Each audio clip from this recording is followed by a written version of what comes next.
Your Majesty, I am honored to be here in Kumasi today and to address you on this very auspicious occasion. This is my first visit to Ghana, and I bring with me a message of friendship.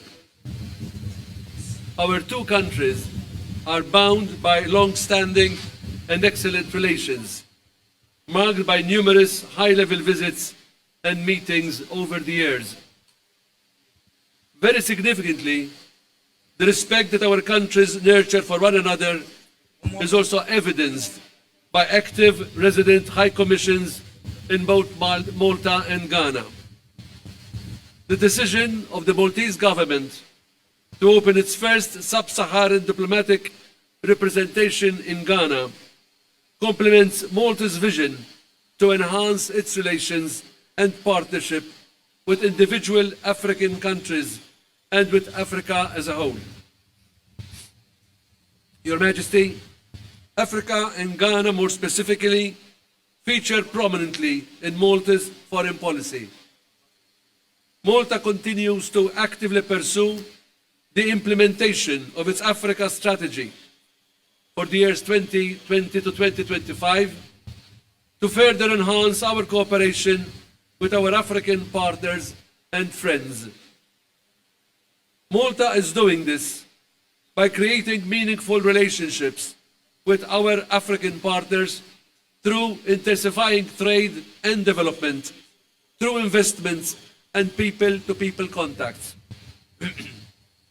We'll continue to strive and to push for meaningful and tangible cooperation with Ghana, not only at the political level, but also through the facilitation of exchanges between the Maltese and Ghanaian private sectors and civil society.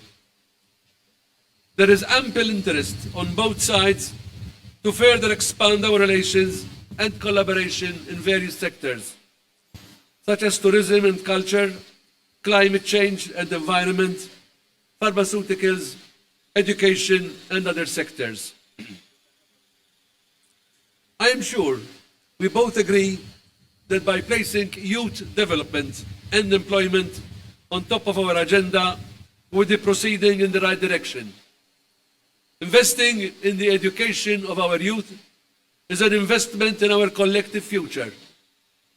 Besides, Malta is also fully committed to giving priority to people-to-people exchanges in the field of education. We would like to create further opportunities for Ghanaian citizens to study, to specialize, or upskill at higher educational institutions in my country, such as the University of Malta, Malta College of Arts, Science and Technology, the Mediterranean Academy for Diplomatic Studies, and the International Maritime Law Institute, as well as the Institute for Tourism Studies. There is room for greater focus on capacity building, youth entrepreneurship, and leadership in crucial areas such as sustainable development and economic growth. Your Majesty,